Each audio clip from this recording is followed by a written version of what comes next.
So today we begin our lesson by looking at purposes of a business report. Purposes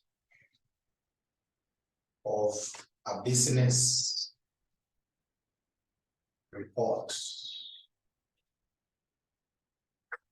Purposes of a business report.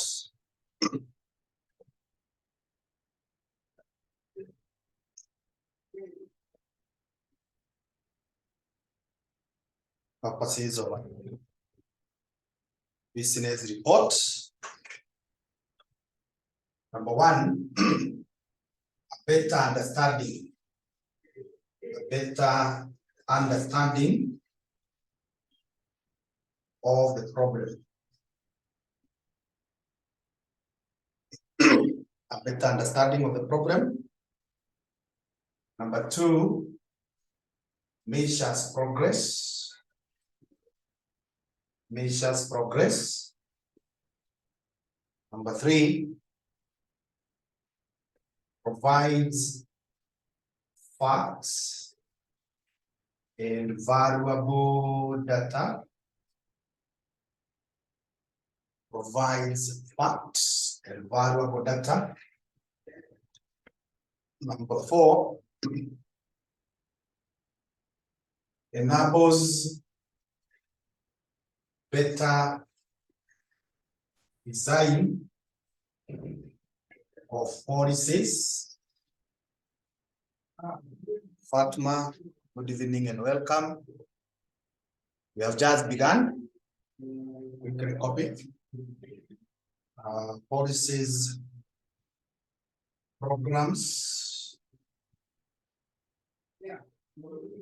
programs and procedures. Programs and procedures. Another one is control device, or enhances control. Enhances control by highlighting faults or weaknesses. Number six is provides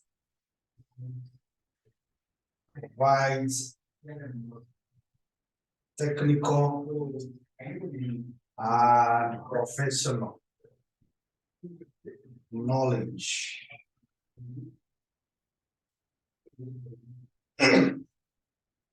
Professional knowledge. Number seven, provides valuable resources for training. Valuable resources for training, development, and research. Development and research. Number eight, provides useful information. Useful information to shareholders. To shareholders, provides useful information to shareholders, creditors, and any other interested party. And any other interested party. So those are the advantages of having a business report. We are saying number one, it will help us to better understand the problem at hand. Number two, it is helping us to measure progress. We are able to see how are we performing. Are we doing the right thing or not? Number three, it provides what you're calling facts and valuable data. This prevents the management from making decisions based on emotions, based on feelings, based on rumors. We make a decision based on data. And the other thing is it helps us to redesign our policies, our programs and our procedures in a better way, because what the report indicates is like what we have been mentioning about the presidential workforce on CBC. They will now guide the design of the policy, the procedures, the programs in a better way.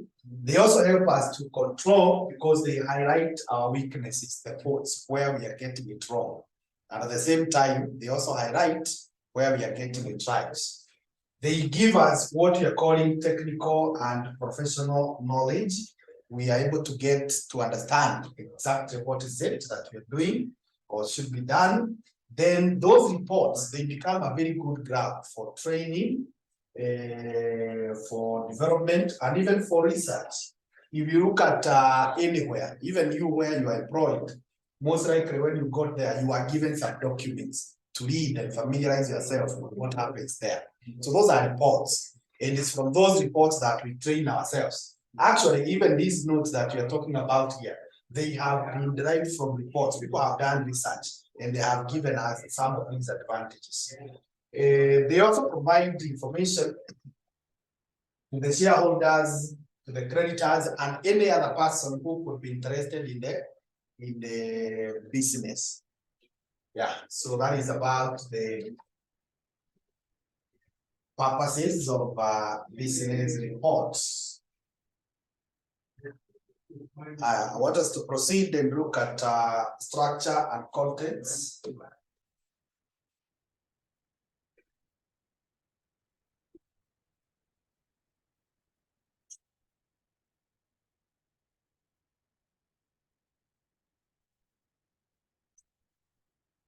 Structure and contents of a report. Structure and contents of a report. Structure and contents of a report. Right, that there are different versions, but most common are, so there are different versions that you come across, but the most common that you get, number one is title. And when you talk of the title, this indicates clearly. It's clearly what the report is all about. So this indicates clearly what the report is all about. It should be as short as possible. Should be as short as possible. So that is the title of the report. It should be as short as possible. Number two is called identification.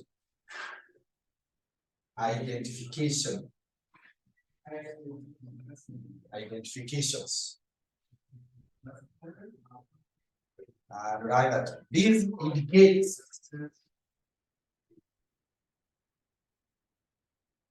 the writer of the report,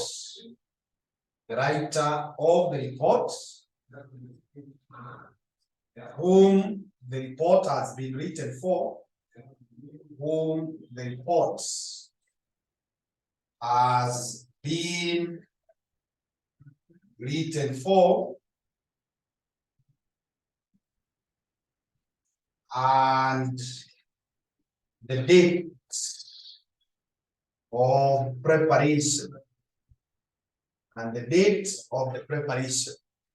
So that point that we are calling identifications, it shows us who is the writer. Then who are we writing this report for? Who commissioned that report? And what is the date of the report? So in that segment of the identifications, those are the three things that you expect to get. The writer of the report, who wrote, for whom the report is being written, and the date of preparation. The third content that you find is called confidentiality. Confidentiality.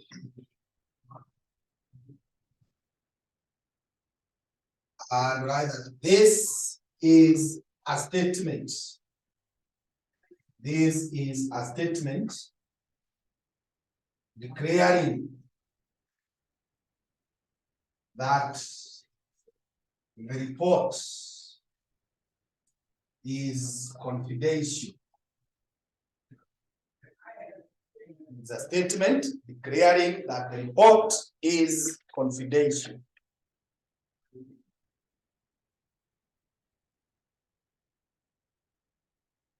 This is the case. If this is the case, the statement should be printed in bold. Should be printed in bold at the top of the report. At the top of the report. So it's not every report that will be confidential. There are some reports that are open to the public. Anyone can access and read. But in case the report is going to be confidential, then you are supposed to put it in what? In bold at the top of the report. So that any person who will come across the report accidentally, when they look at the first page, they see that it is what? Confidential. And we expect them to stop reading the report and put it where it should be. But in case the person saw that, or it was written, and they went ahead to read, you can then accuse them of trespassing in your information. It is wrong to read confidential information. You'll be accused. Be accused. Number 4 is contents page. Number 4 relates to a contents page.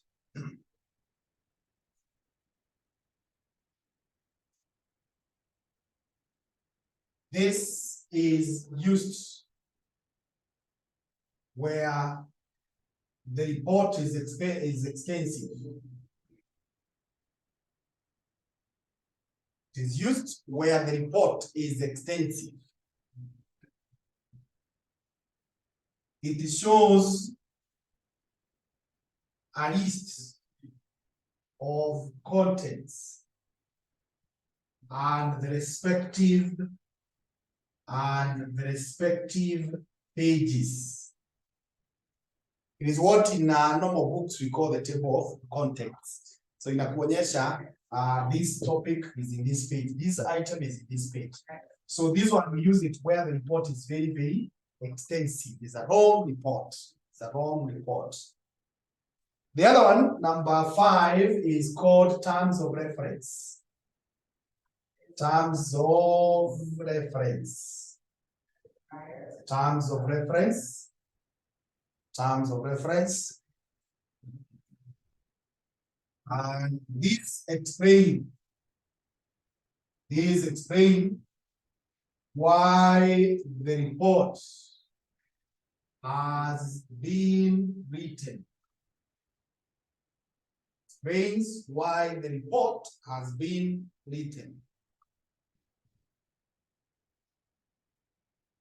They show the purpose and any restriction and scope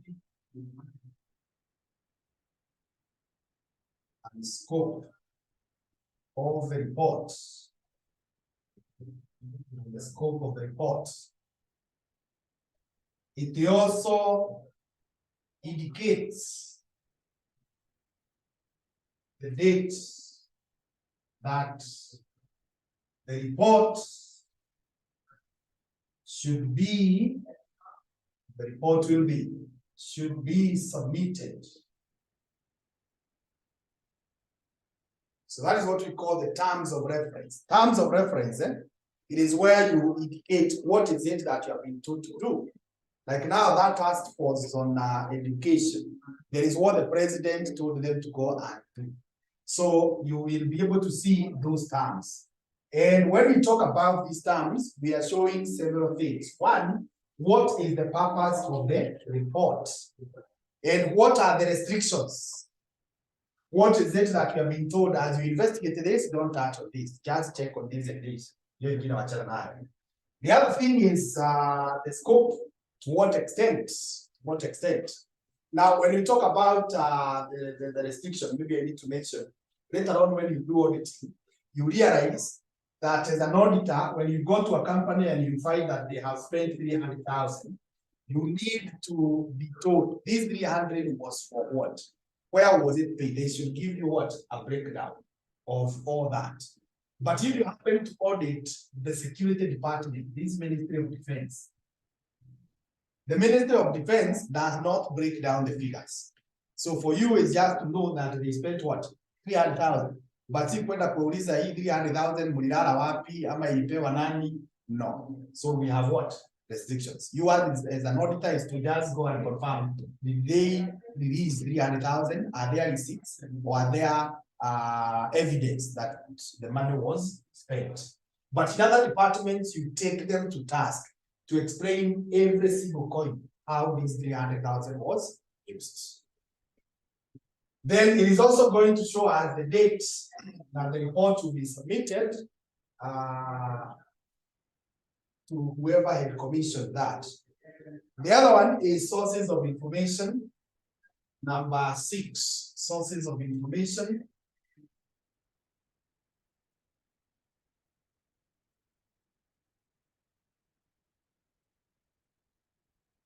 Number 6 is sources of information. And write that the various sources of information in the report,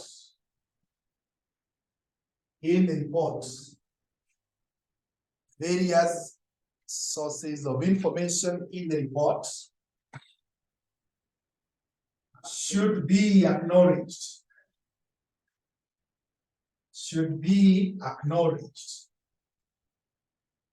Various sources of information should be acknowledged.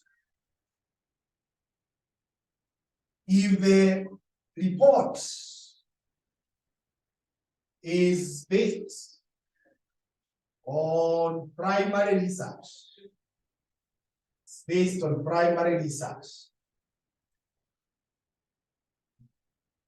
the nature of fact-finding,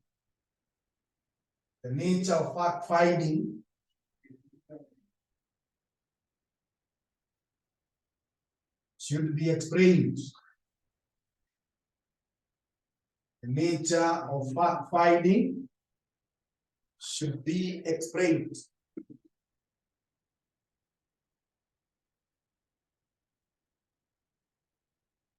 So we are saying that any information you use on the report, it should be well explained.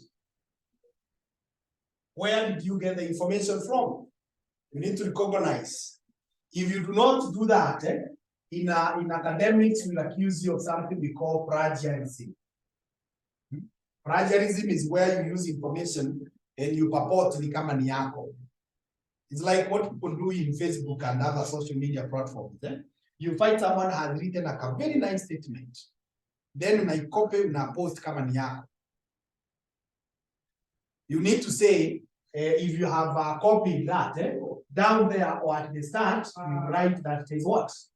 Copied. So don't pretend it is yours when it is actually not yours. So you need to acknowledge the source. But if this information is purely yours, you have not gotten it from other sources. It's not secondary, it's primary. Primary ni ile information yenye wewe mwenyewe umechukulia. So now you need to tell us, how did you get the data? What did you do? Did you use the method of observation? Did you go to where the people are and you interviewed them? What is it that exactly you did for you to get this information? Number 7 is sections.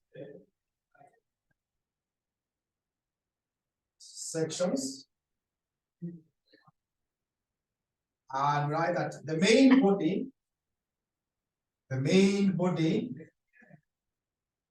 should be divided into logical sequences, into logical sections. Logical sections, with each section having a very clear heading. A very clear heading.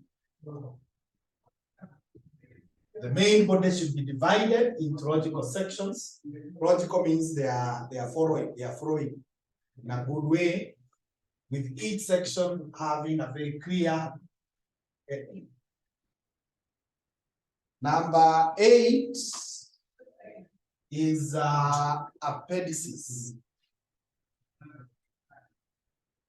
Appendices. Appendices. Right, that these are detailed explanations. These are detailed explanations, charts and tables. Charts and tables of the figures in the report. Of the figures in the report. Of the figures in the report. They are meant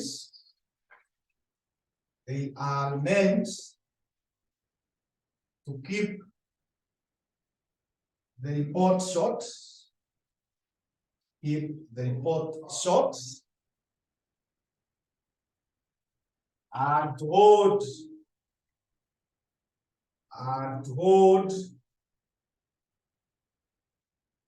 the interests of the reader. And to hold the interest of the reader. There should be cross references. There should be cross references. There should be cross references. Now, cross references is where I've written this, I've given a figure, and then down there I've said note 3. So when I say note 3 or whatever I say, like the report, if you want to know how that fact or that method was arrived at, or that figure, maybe I put a figure, whatever was 85%. So how did I arrive at this figure? Maybe I need to show working 3. So anyone who is interested in knowing how the 85 was arrived at will go there. And finally, number 9, I think report summary. Report summary.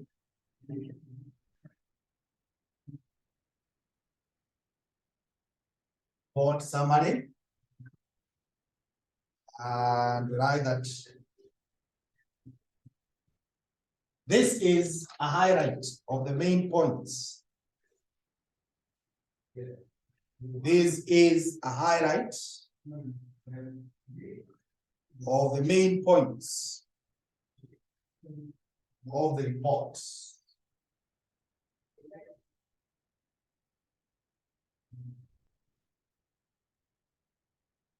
Highlight of the main points of the report.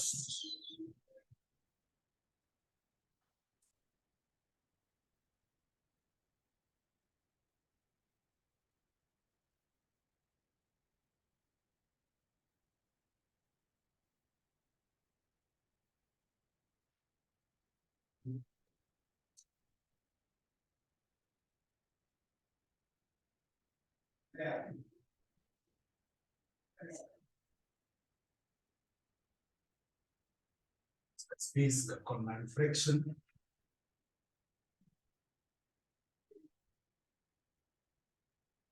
Okay. From there, let's look at preparation of formal reports. Preparation of formal reports. Preparation of formal reports. Preparation of formal reports. When you write that a formal report is an official report. A formal report is an official report.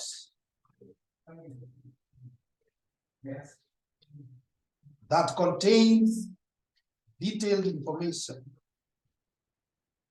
That contains detailed information. Detailed information, comma, research and data. Research and data necessary to make business decisions. Research and data necessary to make business decisions.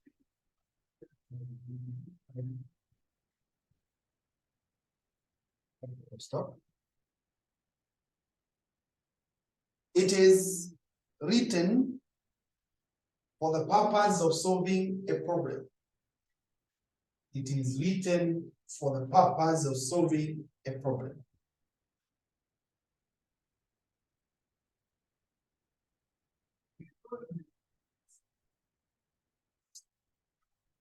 Some examples include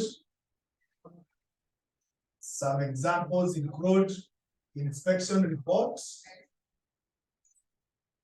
audit reports, safety reports, incident reports, etc.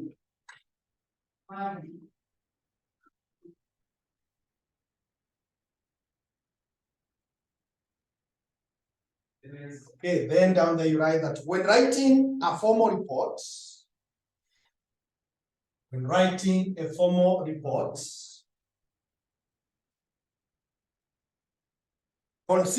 the following factors. Consider the following factors.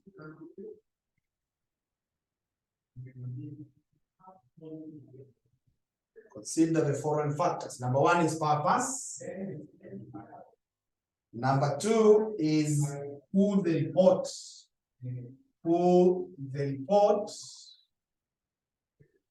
is written for.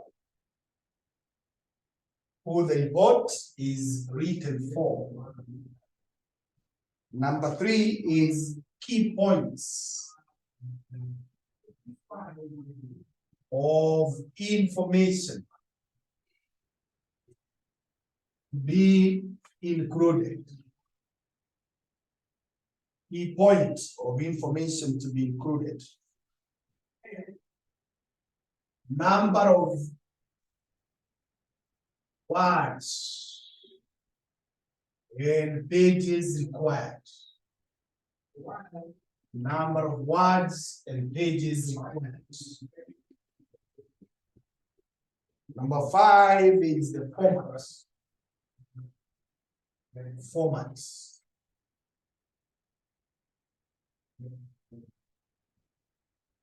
Yeah, so when you're writing a formal report, these are some of the things that you need to consider. You need to know, why am I writing this report? What is the purpose? Who has requested the report? You need to be very clear. Number three, what are the key points? What is it that this person wants to hear? So that we do not give us a lot of irrelevant information. What is the key points? how many words. You will at times come across some reports where you're told your report should be 1,500 words, or your report should be 2 pages. You need to consider that. And then what is the format of the presentation? Okay, then down there we write that there are various types of presentation that can be used. That can be used where the user has not specified the format. Where the user has not specified the format. So what we mean by that is that someone can tell you to write a report for them, and then they direct you when you wanataka ikue. But if they have not directed you on how it should be, then we have 3 main ones. Number 1 is letter form. Letter form. Letter form. Letter form, and we write that this is preferred. Is preferred where the report is short. It's preferred where the report is short.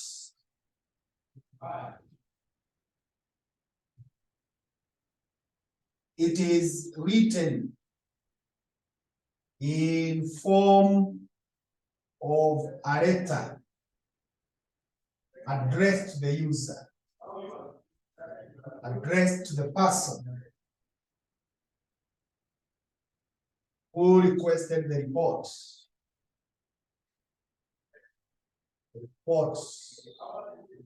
So hapa unaandika tu ni kama barua, the normal format of a letter. And we are saying it is preferred where the report is short. So if you don't have a long report, we just use the letter form. The second way of presenting is called tabular form. Tabular form. Now this tabular form, it is preferred where the report is long and detailed. Where the report is long and detailed. Preferred where the report is long and detailed. Materials in the report. Materials in the report are classified and proper headings inserted. Proper headings provided or inserted. And proper headings provided or inserted.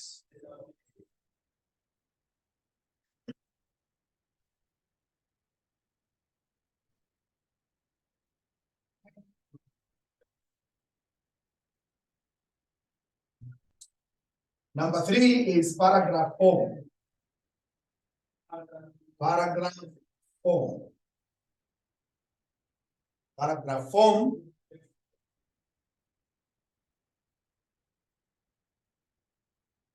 again, this is used where the report is wrong. The paragraphs are numbered. Paragraphs are numbered and well headed. So when we say well headed, that means we provide the headings for the paragraphs. So that is all about the report. That's all about the reports.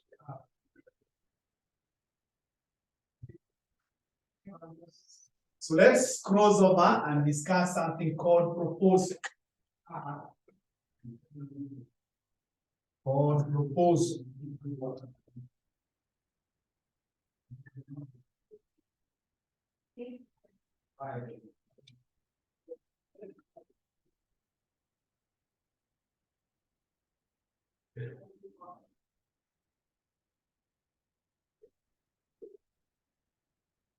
Proposal.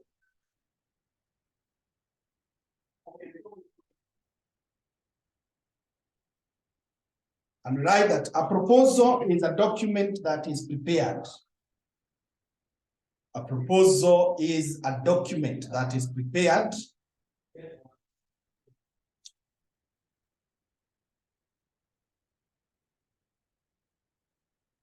for a prospective customer. For a prospective customer to persuade the customer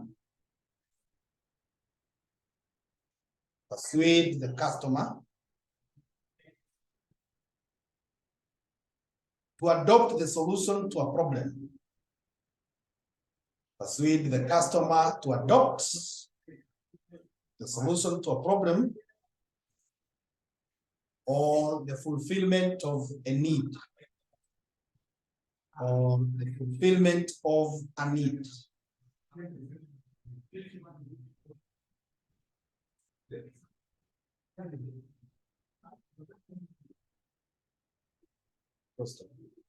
They are designed to present a plan of action. They are designed to present a plan of action. They are designed to present a plan of action, comma, outline the reasons why the action is necessary. Outline the reasons why the action is necessary. Why the action is necessary. And convince the reader. And convince the reader.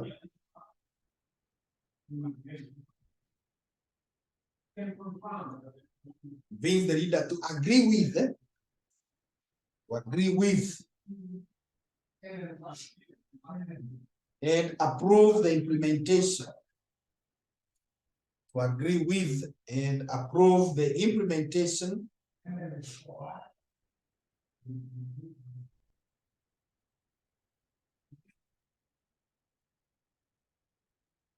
agree with and approve the implementation of the actions recommended. The actions recommended in the document. Actions recommended in the document. So that is what we call a proposal. It is a document that is written. And the objective is to convince someone to accept a solution that is being offered. And it also tells us the actions that will be taken and the reasons why those actions should be taken. And we also expect the customer to approve those actions. So let's look at types of proposals. Types of proposals.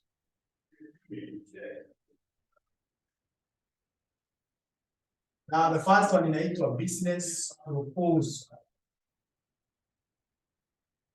Types of proposals. First one is called business proposal.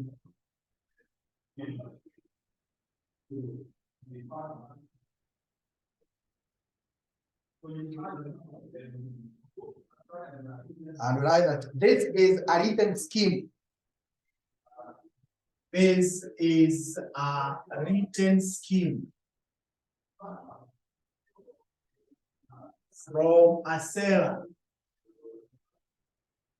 to a prospective customer.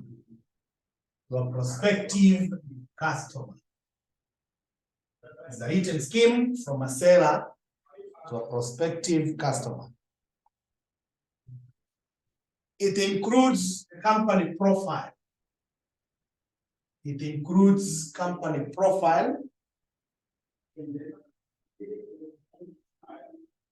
and details of the various products, and services.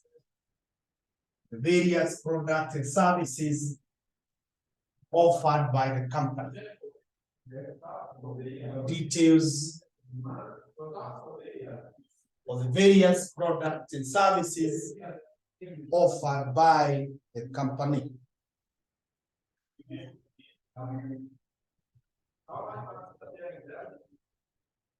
It aims to demonstrate the credibility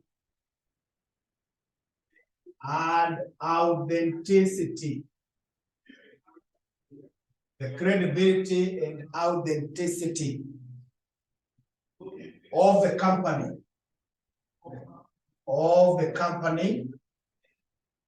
Credibility and authenticity of the company. And the products and services. To win products and services, to win the confidence of the customer. Win the confidence of the customer. Win the confidence of the customer. So that is what we call a business proposal. It is a scheme that is written by the seller and is being given to the prospective customer. Unataka kupatia kazi ama anunue from you. And it gives two main things. One is the profile of the company. Who is this company? What have you done? What are you experiencing? And so on. And then it also gives details of the products. What is it that you're offering? How beneficial is it?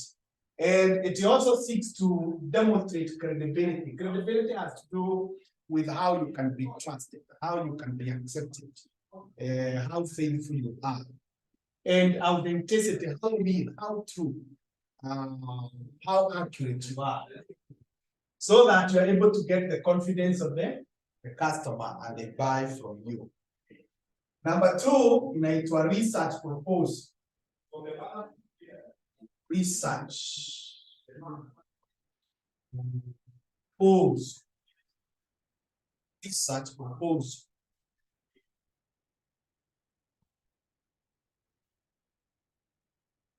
Research proposal. I would like that this presents and justifies a research idea. This presents and justifies a research idea.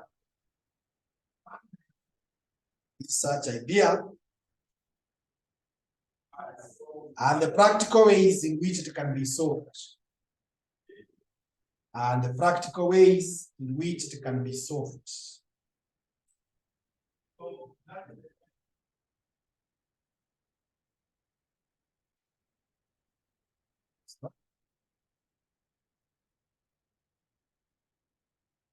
It analyzes and sensitizes. It analyzes and sensitizes. It analyzes and sensitizes. Sensitize means to assimilate, to come up with digest. These are done kabisa. And sensitizes the existing research. And sensitizes the existing research about the topic.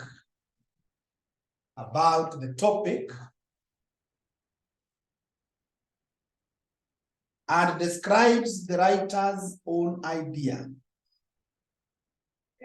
And describes the writer's own idea.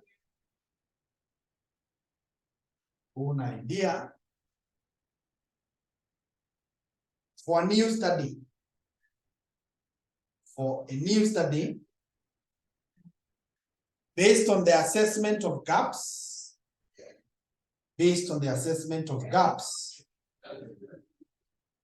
or problems in the research, literature.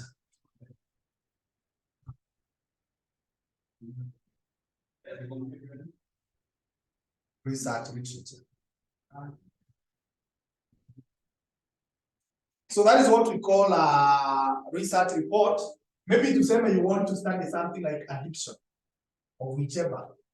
So that is the idea.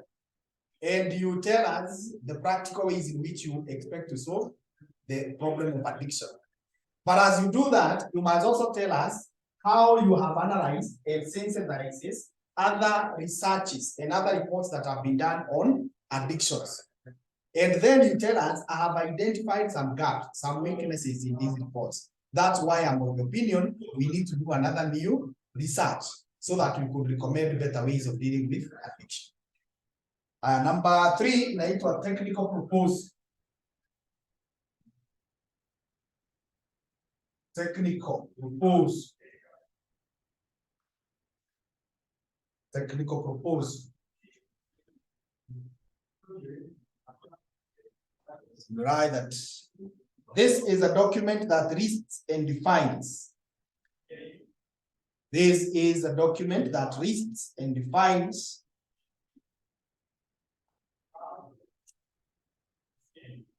the technical requirements. Lists and defines the technical requirements of a contract.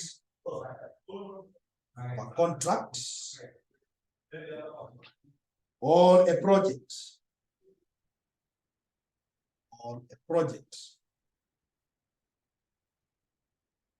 First of all, it also explains the approach and the plan. It also explains the approach and the plan formulated to address them. Approach in the plan related to address them.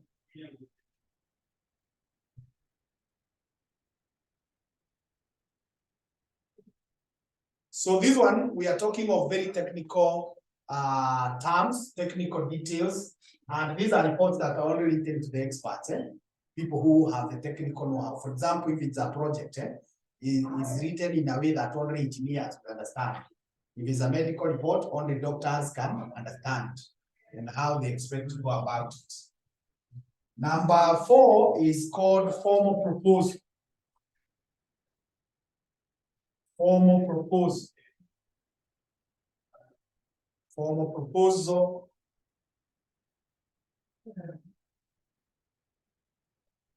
And right, this is written in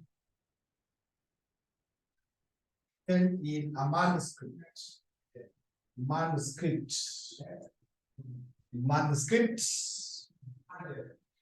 Mainly for large projects. So the proposal is written in a manuscript. Manuscript is like a letter, it's like it's a magazine. So it's very detailed. For large projects, like now when they are talking of the Kimwarel Dam, that's a big project. The expressway, the big project. So the proposal was a formal report. And number 5 is called informal proposal. Informal proposal. And these are brief proposals. These are brief proposals written for small projects.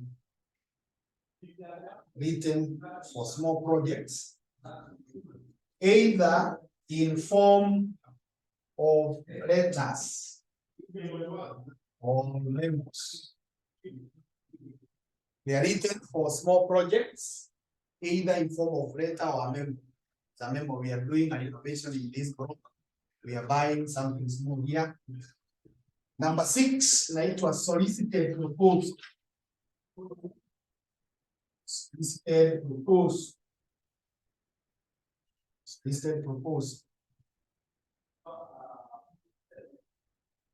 And write that this is a report written. This is written in response. In response to a particular request. In response to a particular request. So there is a person who has requested that we write the report. And the last one inaitwa unsolicited. Unsolicited proposed. This is written. This is written when no one has made a request. Has made a request. It's written when no one has made a request. That's what we are calling unsolicited proposal. So we take a small break for prayers at that point. I'll be back after 10 minutes. Okay.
the beginning, how much we will do? We take the one, this thing that is the graph of the yes. At the beginning, there was a graph plus candidates. The candidate was not about this. So, how the graph at the beginning? Then during the year,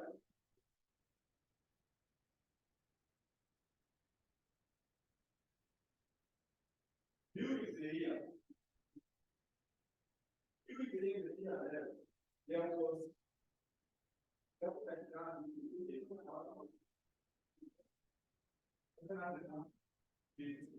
como veía, de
Let's look at uses of proposals.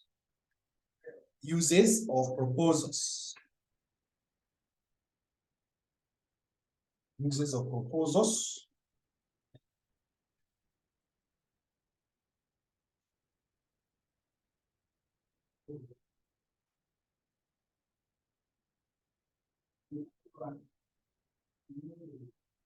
Number one,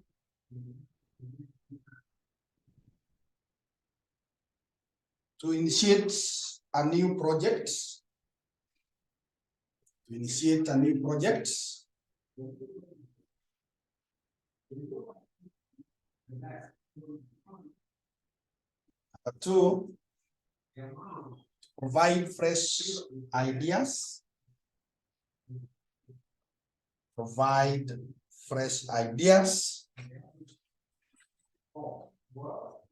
Number three, to solve problems. Solve problems. Number four, to reinforce innovative strategies.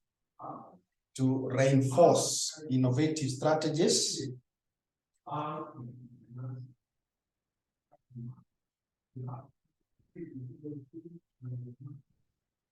Number five, conduct basic research. Conduct basic research before developing a new plan. Before developing a new plan. Number six, to identify strengths and weaknesses of the business. To identify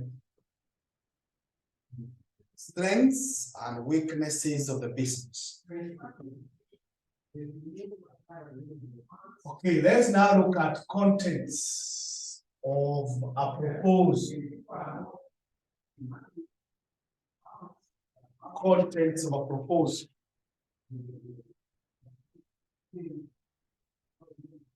Number one, it was statement of the problem.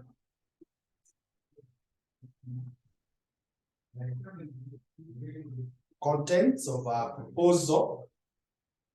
One, it was statement of the problem. And write that these consist of semicolon specific question or questions to be answered. Specific question or questions to be answered.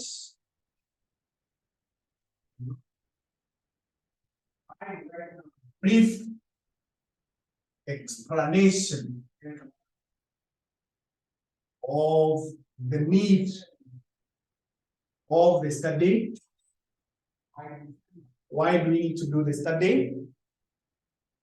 And point number three that will be contained there.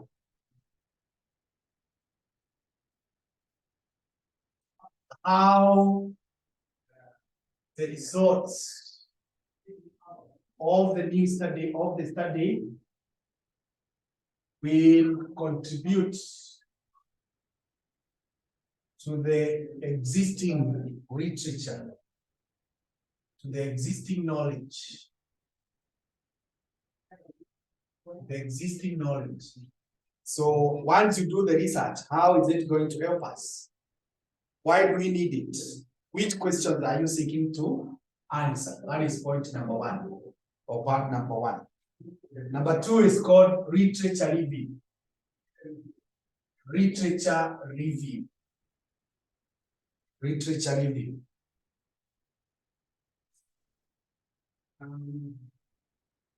This shows the writers understanding. The writer's understanding of the existing. The writer's understanding of the existing relevant materials. Relevant materials.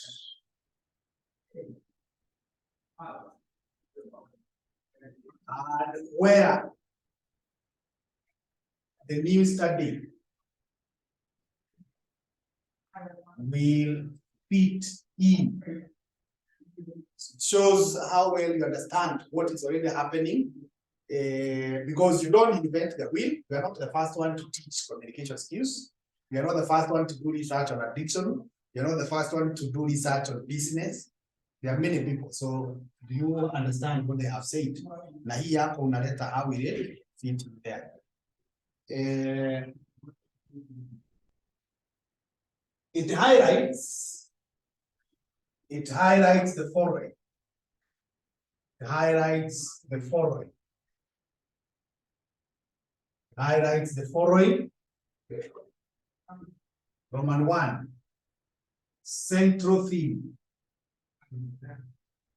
Central theme. Central theme means the main theme. Major areas of disagreement. Major areas of disagreements. Major areas of disagreements.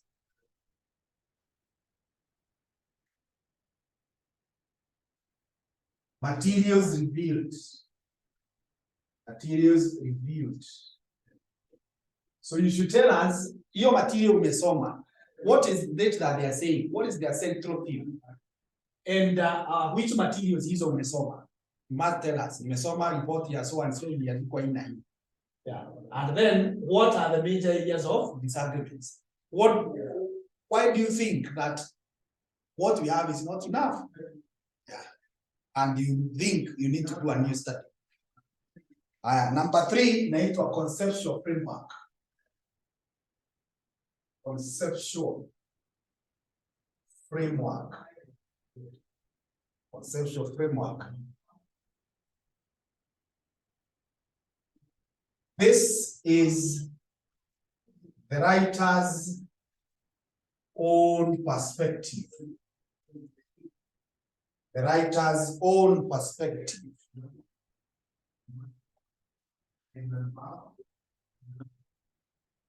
It shows the theories that will guide the study. Will guide the study. And the techniques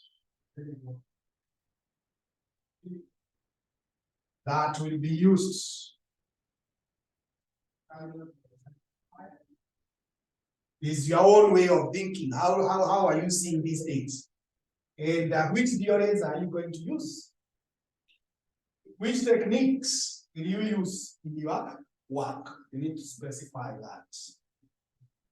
Number 4 is called hypothesis. Hypothesis or research questions. Research question or questions. Hypothesis or research question. This is a concise explanation of the phenomena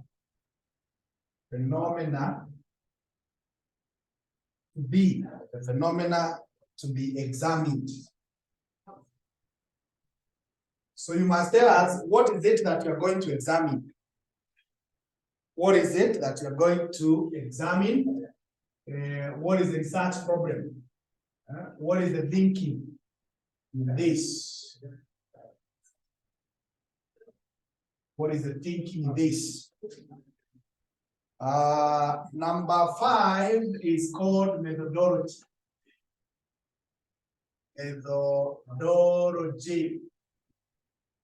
Methodology.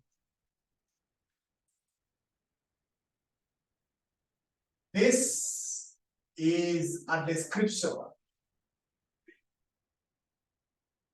of the plans. The plans for collecting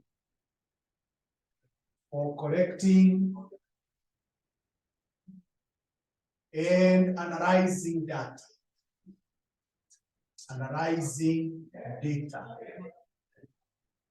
Collecting and analyzing data. It shows the instruments that will be used. The instruments that will be used. Now, when we talk of the plans, you are telling us, mimi nitaenda Githurai ni interview watu 10. Nitaenda Nairobi City Center nitafute watu 10. So you tell us the plan. And what instruments will you use? Maybe I will use a phone. Maybe I will send physical persons to go and inquire. Maybe I will use questionnaires. So you tell us the instruments that you're going to. Or maybe nitaenda tu na camera niweke mahali, ni record watu wakibehave, then I go and analyze. You tell us the instruments. Number 6 is task structure. Task structure, stroke, scope of work. Scope of work. Task structure or scope of work.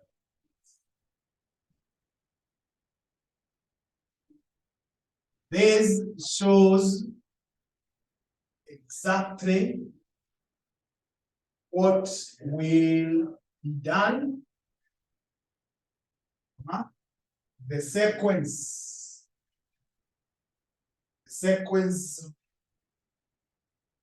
of various activities,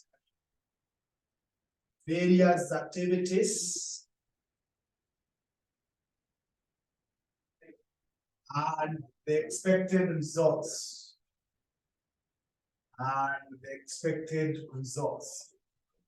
That's what we call the scope. What is it that you are going to do? And what is the sequence? Tutafanya hii, kifuatwa na hii, kifuatwa na hii. These are the steps that we expect to get. Number 7 is management plan. Management plan. Management plan. This shows who is responsible for which task. Yeah, that is as simple as that. Who is responsible for which task?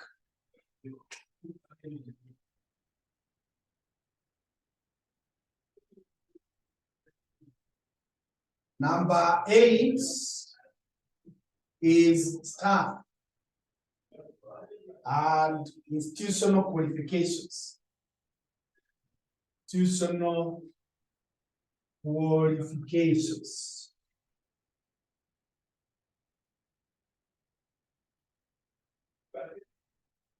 This indicates the qualifications and experiences. And experiences of the staff involved in the proposal, involved in the project, and the company as a whole. And the company as a whole. So what are your qualifications? What are your experiences? Number 9 is the budget.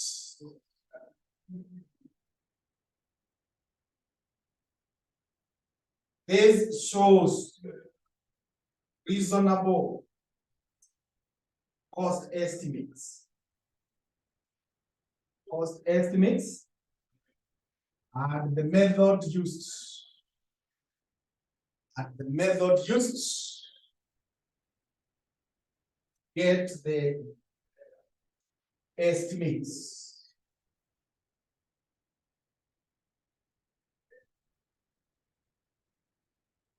methods used to get the estimates. You need to show that.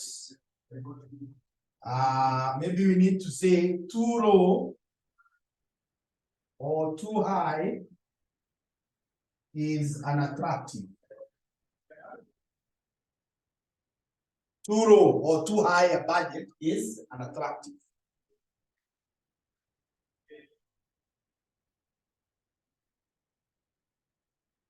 If you give a budget that is too low, we shall doubt whether you are sure of what you are doing.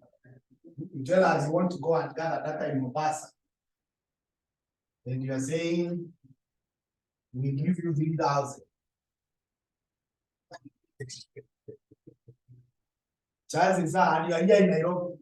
Chances are you don't understand where Mombasa is. Unless you tell us your name is you. Because 3,000 without whether it's enough to take it to Mombasa and bring you back. But if you tell us, give us 3,000, I want to go and do a research in Westlands. Makes sense. But again, if you tell us, give us 100,000, we want to go to Upper Hill to gather data. Again, 100,000 is too high, depending on. Finally, let's look at preparation of formal proposals. Preparation of formal proposals. Preparation of formal proposals. Preparation of formal proposals.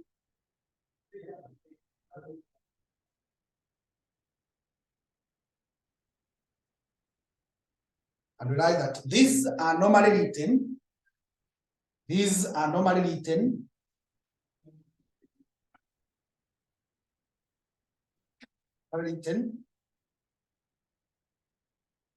in response to big projects.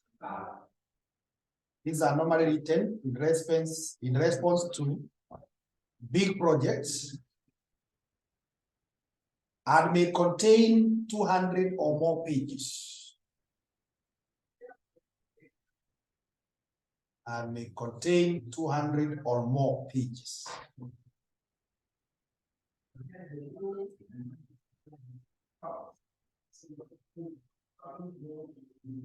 200 or more pages. They contain the following. They contain the following.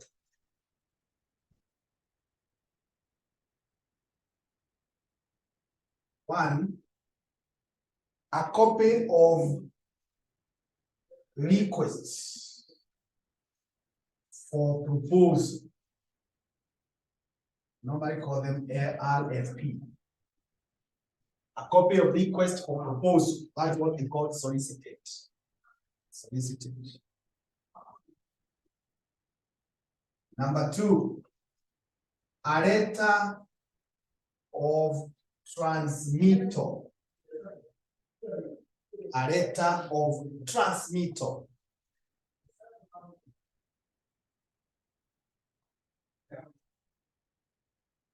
Right, that this is written to the person who will make the final decision regarding the proposal. Final decision regarding the proposal. That's what we call the letter of transmittal. It's the letter you write to the person who will make the final decision. Number three, inaitwa abstract or executive summary. Executive summary.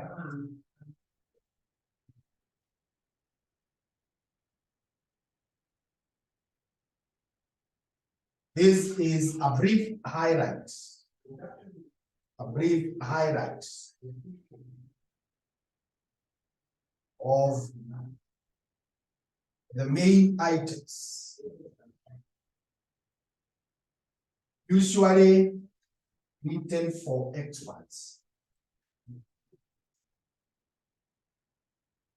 So the executive summary is just like a small summary and is written in technical language. It's for experts. Yeah, they're the ones who can understand that. Number 4, we have title page. Title page. And this one shows name of the firm,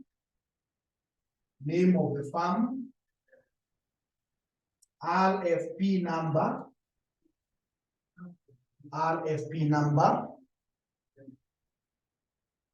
date of submission,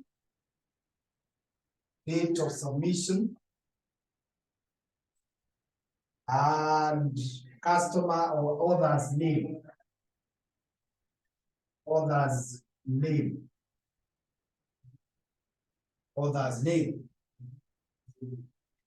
Number 5 is table of contents. Number 6 is list of figures.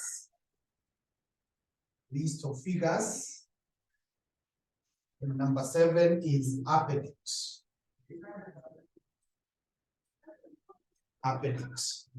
So those are the items that will be contained in a formal proposal.